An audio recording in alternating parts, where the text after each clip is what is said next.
माझी इच्छा होती, माझ्या वडिलांची पण इच्छा होती ना हिने 12वी करावं, पण गरिबीचा काळ होता त्या काळात।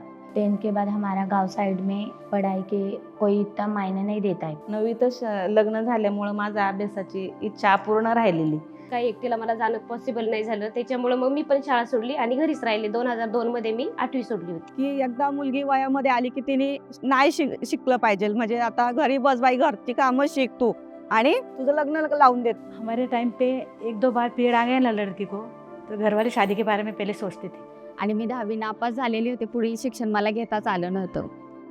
2005ला माझं लग्न झालं, तेव्हापासून शिक्षण बंद झालं। घर की परिस्थिति अच्छी नहीं थी, इसलिए मेरी पढ़ाई रुक गई और 10वीं मेरी पूरी नहीं हुई, फिर मैं घर पे ही बैठ गई। शिक्षण मतलब शेरनी का दूध है, जो पिएगा वो गुरु रहेगा। The name Aditi means limitless, boundless, and freedom. I felt girls were being repressed in so many different ways. And so the idea of the possibility of a center for learning for women. पहिल्यांदा जेव्हा सुरू केली त्या सर्व्हेमध्ये असं लक्षात आलं होतं की खूप मुली शाळा सुटलेल्या आहेत बिकॉज ऑफ सम डिफिकल्टीज, घरीचं काम आणि आर्थिक चणचण। तर असं वाटलं तिला की आपण या मुलींसाठी, समाजातल्या मुलींसाठी काम केलं पाहिजे। जोपर्यंत मुली शिकत नाहीत तोपर्यंत समाज बदलणार नाही, आपल्याला जसा हवा आहे तसा समाज होणार नाही। अशी ही सुरुवात झाली शाळेला। सुरुवातीला इथे आलो, गावातल्या मुलींना म्हणजे ज्यांचं अर्धवट शिक्षण आहे, ज्यांची आर्थिक परिस्थिती बिकट आहे किंवा काही कामामुळे घरच्या त्यांना इथे येता येत नाही शिक्षणासाठी, त्यांना एकत्र करणं हे आमच्यासाठी खूप मोठी गोष्ट होती आणि ती थोडी कठीण होती, कारण की इथल्या पालकांची मानसिकता ही थोडी वेगळी होती मुलींच्या शिक्षणाबाबत। त्यामुळे प्रथम त्यांच्या पालकांची मानसिकता तयार करणं शिक्षणाबाबत आणि मग मुलींना इथं आणणं, ते आमच्यासाठी एक थोडंफार ते आव्हान होतं आमच्यासाठी। हमारा ज्योतिताई ने बहुत अच्छा सलाह दिया है, स्कूल में पढ़ने के लिए बच्चे लोग को भेज दो, ऐसा घर पे मत रखो करके 2-4 बार घर पे आके बताया हम लोग को। हम लोग उससे सहमत है, इसके वजह से हम लोग दीक्षा को उधर भेज रहे हैं। शिक्षक लोक सर्वे करायला आली होती आणि त्यांच्या मी शाळेतून येत असताना त्यांना मी विचारलं का माझं वय असं आहे, 58 वर्षाची आहे मी देऊ शकते का? त्यांनी मला प्रोत्साहन दिलं आणि मग या शाळेत आल्यानंतर मी जॉब करून ऑनलाईन क्लास केला संध्याकाळी 5 ते 8। आणि मुलगा मग 2 वर्षापूर्वी 8वीला होता, तर त्याच्या काय मनात आलं, आई तू 10वीची परीक्षा दे म्हणून ना। तर मी म्हटलं नाही, मला नाही जमणार। तो म्हटला नाही आई, मी 2 वर्षांनी 10वीत जर गेलो ना तर तुला माझ्याबरोबर 10वीची परीक्षा द्यावीच लागेल। तर आणि मग अचानक एक दिवस श्रावण महिन्यात आम्ही महादेवाच्या इथं चिखलशेला मंदिर आहे, तिथं मंदिरात पाया पडायला गेलो आणि बाजूलाच बोर्ड लागलेला आदिती लर्निंग सेंटरचा, तो बोर्ड मी पाहिला, दर्शन घेऊन आले आणि येताना डायरेक्ट गेटच्या आतमध्ये गेले तिथं। When married women come, there are all kinds of issues in the family. One woman had her mother-in-law threw her out of the house because she was studying. And she and her husband had to find another place to stay. The offense was so great for her, and yet she made it through. पहले जब मैं यहाँ पे आने का सोची तो घर वालों को मैंने बोला कि नहीं कि मुझे यहाँ पे पढ़ने को जाने का है ऐसा वैसा। तो पहले तो वो सब बोलने लगे कि ये उम्र में सीख के तुम क्या करूँगी, नहीं क्या ये क्या अभी तुम्हारी उम्र है क्या पढ़ाई करने की, घर में खाना बनाओ, बच्चे संभालो, ये सब करो, पढ़ने की ज़रूरत नहीं है ऐसा बोले। लेकिन मैंने फिर मेरे आदमी को समझाया कि नहीं क्या, मुझे ऐसा लगता है कि मेरी पढ़ाई पूरी नहीं हुई तो मैं सीखती तो कुछ तो भी बनूंगी, कुछ तो भी करूँगी, आत्मनिर्भर होंगी, मुझे सीखना है। तो ठीक है जाके देख सीख, ऐसा उन्होंने परमिशन दी। हमारे यहाँ मतलब लड़कियाँ तो आती है पढ़ने के लिए, औरतें भी आती हैं, पर कोई कोई औरतों के घर में ऐसा रहता है कि अगर तुम्हें पढ़ना है तो फिर बच्चों को साथ में लेकर जाओ। तेव्हा मग मी 12वीसाठी इथं प्रवेश घेतला आणि त्यामध्ये मी माझ्या मुलीला घेऊन यायची। मुलगी माझी तेव्हा 2-2.5 वर्षाची होती, तेव्हा मग मी मुलीला घेऊन यायची इकडे। मग ती पण खेळायची वगैरे, पूर्ण पावसात वगैरे मी पूर्ण 12वी तिला घेऊन गेले आणि मी पेपर लिहिताना ती माझ्या पुढं बसायची, तरी पण तिने मला त्रास वगैरे काहीच नाही दिला। माझी पूर्ण 12वी झाली इथं. इतर शाळांमध्ये कसं पहिलीचा विद्यार्थीच 10वीला येतो, तसं इथे नसतं. इथे प्रत्येक वर्षी नवीन विद्यार्थी येतो आणि प्रत्येक वर्षी नवीन विद्यार्थी आल्यानंतर त्यांना शिकवणं हे खूप मोठं चॅलेंज असतं. काय तर काही विद्यार्थी ज्यांना बेसिक गोष्टी अगदी 9वी 10वी झालेले असतात, त्यांना अ आ इ गणितातलं 1-2 किंवा बेरीज वजाबाकी यासुद्धा गोष्टी येत नसतात. मग त्यांना ते तिथून वरती आणावं लागतं. त्यावेळेस त्यांना 10वीमध्ये अगोदरचं पण पूर्ण बेसिक कव्हरअप करून त्यांना तिथे 10वीची परीक्षा द्यावी लागते आणि 12वीला सुद्धा गेलेल्या विद्यार्थ्यांना काहींना वाचता येत नाही. We have a good group of teachers who are committed to the same perspective of changing society. And we're very fortunate in having them. And we've been able to create a team of them that they're able to address the real issues that people come with. मैं जब आदिति में आती हूँ तो घर का सब छोड़ देती हूँ और घर पर जाती हूँ तो आदिति का ही ध्यान रहता है मुझे कि आदिति में अभी क्या करना है, आगे कैसे जाना है, बच्चों को क्या पढ़ाना है। ये जो विध भट्टी और क्या विमुक्त जाति के जो लड़की और लड़के रहते उनके साथ मुझे बहुत अच्छा लगता है, क्योंकि जो उनकी परिस्थिति थी वो मेरे ऊपर भी थी बचपन में. माझा अनुभव असा आहे की म्हणजे ज्या शाळेत मला असं म्हणजे असं शिकवतात की असं मारतात वगैरे, नाही आलं ते असं नाही का ओरडतात, पण आदितीमध्ये असं काही नाही. मॅडम लोक पण एवढे फ्री आहेत, म्हणजे जस्ट फ्रेंड, म्हणजे नॉर्मली काही शेअर करू शकतो आपण त्यांच्यासोबत. मग त्यावेळेस आम्हाला लव सर शिकवायला होते गणित, आणि इतकी गणितामध्ये आवड निर्माण झाली की मला आधी खूप अवघड वाटायचा तो विषय, अजिबात आवडत नव्हता. पण त्या सरांनी इतकं छान सोप्या पद्धतीने गणित शिकवलं आणि खरंच खूप तो विषय आवडायला लागला मनापासून, आणि आताही मला खूप आवडतं मॅथ्स. आणि 12वी नंतर मग मी पुढचं आर्थिक मदत म्हणून आदिती लर्निंग सेंटरमध्येच पोटली प्रोजेक्ट सुरू झाला. तो केवळ 12वी झालेल्या मुलींसाठीच होता, कारण त्यांना पुढचं शिक्षण घेता यावं म्हणून. मग त्यानंतर मी पोटली प्रोजेक्टमध्ये काम करू लागले आणि माझं पुढचं शिक्षण BCom MCom पर्यंत मी पूर्ण केलं. आदिती लर्निंगच्या शिक्षकांनी आम्हाला इतकी मदत केली की सकाळी 8 वाजता आमचा क्लास घेतला आणि ऑनलाईन घेतला. घरातली कामं करता करता, धुणी भांडी करता करता आम्ही कॉर्ड लावून अभ्यास केला. फॉर्मल एज्युकेशन तर गरजच आहे, कारण त्यांना सरकारी किंवा कुठल्याही नोकऱ्या मिळायला 10th आणि 12th हे गरजेचं आहे. परंतु त्याबरोबर इतर जीवनावश्यक गोष्टी त्यांना आपण इथे दिल्या पाहिजेत. वाचनालयामुळे विविध पुस्तकांचं या ठिकाणी ग्रंथालय असल्यामुळे वेगवेगळे लेखक, मराठी साहित्य संदर्भात आवड आहे. त्या साहित्याची पुस्तकं अध्यापनाबरोबर जसा वेळ मिळेल तसा आम्ही वाचन करत असतो.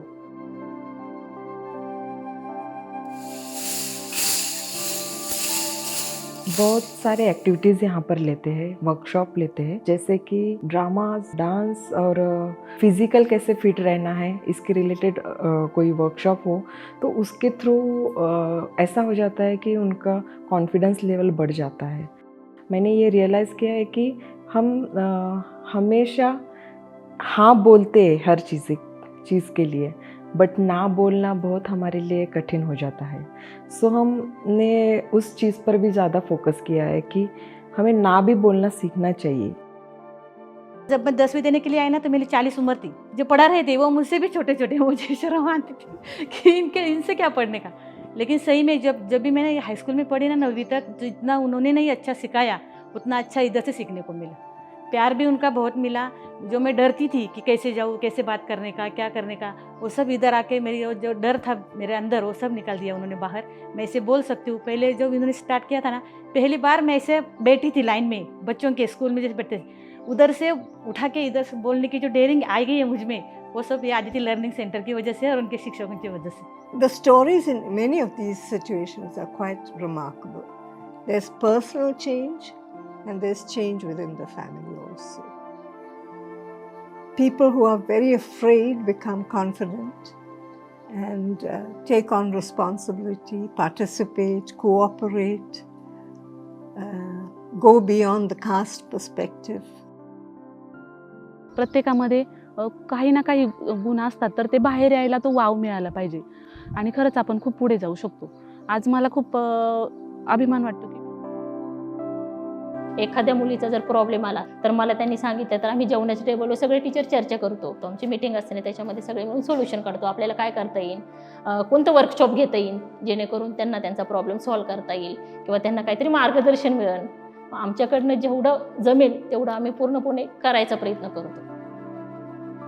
आदित्य में यहाँ जो टीचर है उनको भी यहाँ पर पढ़ाया जाता है, अलग अलग वर्कशॉप लिए जाते हैं, यहाँ आदित्य में भी लिए जाते हैं और बाहर भी भेजते हैं। वहाँ जाने से हमारे खुद के बारे में सोचने का मौका भी मिलता है। 4-5 दिन का वर्कशॉप रहता है तो हम खाली दिमाग से अपने बारे में सोचते हैं, अपने पढ़ाई के बारे में सोचते हैं, हमें आगे क्या करना है ये सोचने का मौका मिलता है, तो वो हमारे जीवन में बहुत महत्वपूर्ण बदल ले आता है। आदित्य लर्निंग सेंटर में आने के बाद यहाँ पे बहुत सारे गेस्ट आते हैं। दीपा देशपांडे मैडम आए, कादम्बरी मैडम भी आए थे यहाँ पे, तो उनकी किताब मैंने पूरी पढ़ी। उनकी जीवन शैली पढ़ने के बाद बहुत मुझे अच्छा लगा। अपन तो ऐसे सोचते हैं कि बाबा नहीं क्या औरत आदमी है, अपने को मालूम है, लेकिन तृतीय पंथी भी रहते उनके बारे में अपन निगेटिव सोचते हैं कि बाबा नहीं क्या ये कैसे लोग हैं, अपन डरते हैं उन लोग से नहीं क्या, तो वो भी अपने जैसे इंसान है। ये जब उनका किताब मैंने पढ़ी समझी तो और उनको जब यहाँ पे देखा तो उनकी नहीं क्या पर्सनालिटी देख के मैं बहुत खुश हुई, मुझे बहुत अच्छा लगा उनको मिलके। और यहाँ पे कैसा जमीर सर भी आते हैं, उनका भी मुझे बहुत अच्छा लगता है कि वो नहीं क्या संविधान के बारे में बहुत बताते हैं, नहीं क्या एकता, समता, बंधुता, कि अपने संविधान में क्या लिखा है और क्या चला है अभी आजकल नहीं क्या, तो अपने को कैसा रहना चाहिए कि नहीं क्या इंसान ने इंसान को अपना भाई समझ के रहना चाहिए, जो जाति भेद ये सब छोड़ के अपन प्यार मोहब्बत से रहना चाहिए और अपन एक में को सहारा करना चाहिए नहीं क्या। झगड़े में कुछ फायदा नहीं है, प्यार मोहब्बत से रहने में अपनी सबकी भलाई है। There are so many issues that we've got to work on. Not using plastic, segregating garbage, helping mothers learn skills of bringing up their children, reforestation. We have today more than 10 plots, each 400 square feet in area, and they all really look like a natural forest. Warblers and other migratory birds come from Himalayas every winter to this restored forest.